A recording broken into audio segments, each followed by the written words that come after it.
ఫీచర్స్లో మనకి next feature వచ్చేసి wallpaper or background. అంటే ఏంటంటే మనకు ఇక్కడ స్క్రీన్ మీద కనిపించేదాన్ని వాల్ పేపర్ ఆర్ బ్యాక్గ్రౌండ్ అంటాం. ఇది చేంజ్ చేసుకోవచ్చు మనం. ఎలా అంటే so the image colour, okay. So colour or అంటే కలర్ అయినా పెట్టుకోవచ్చు, లేకుంటే ఫోటో అయినా పెట్టుకోవచ్చు. అది మరి ఎలా చేంజ్ చేయాలి? ఇప్పుడు మీకు ఒక ఫోటో కనిపిస్తుంది, అది మీకు నచ్చలేదు, వేరే పెట్టుకోవాలి అనుకుంటే మీరు చేంజెస్ చేసుకోవచ్చు. ఎలా అంటే చూడండి, ఈ స్టెప్స్ ఫాలో అవ్వాలి.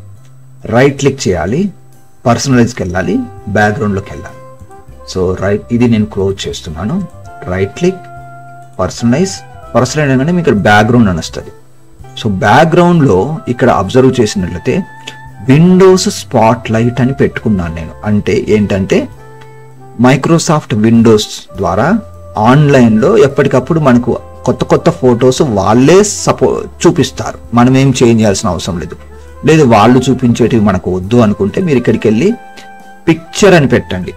పిక్చర్ అని పెట్టి ఇక్కడ ఏదైనా మీరు పెట్టుకోండి మీకు నచ్చింది. లేదు అంటే బ్రౌజ్ అనండి. బ్రౌజ్ అన్న తర్వాత మీకు మీ కంప్యూటర్లో ఏదైనా ఒక ఫోటో కనిపిస్తుంది. ఫర్ ఎగ్జాంపుల్ ఇది నాకు నచ్చింది అనుకోండి, చూస్ పిక్చర్ అంటున్నాను. అన్న తర్వాత ఇక్కడ చేంజ్ అయిపోయింది, చూసారా? ఫిల్ అంటే ఏంటంటే మీకు మొత్తం ఫిల్ అయిపోతుంది. ఫిల్ అన్నా ఫిట్ అన్నా అది ఎలా ఉంటుందంటే చూడండి, గ్యాప్ లేకుండా వస్తుంది. ఫిట్ అన్నారనుకోండి, ఫోటోలో పైన కింద కొంచెం గ్యాప్ వచ్చి డిఫరెంట్ కలర్లో కనిపించే అవకాశం అనేది ఉంటుంది. ఓకే. సో పిక్చర్ కాకుండా మీరు స్లైడ్ షో కూడా పెట్టుకోవచ్చు. స్లైడ్ షో అంటే ఏంటంటే for example me family photos ఉన్నాయి, అవన్నీ కూడా మీరు స్లైడ్ షో రూపంలో పెట్టుకోవాలనుకున్నారనుకోండి, ఏం చేస్తారంటే ఇక్కడ choose albums for your slide show అని పిక్చర్స్ అని ఉంది. ఓకే.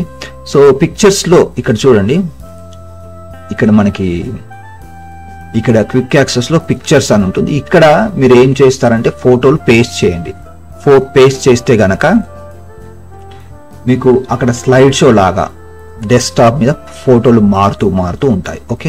సో ఇక్కడ బ్రౌజ్ అన్నారనుకోండి, ఇట్లా వస్తుంది. అయితే ఇక్కడ మీరు గమనించాల్సిన విషయం ఏంటంటే మీరు పిక్చర్స్లోనే పెట్టాల్సిన అవసరం లేదు, ఎక్కడైనా పర్వాలేదు.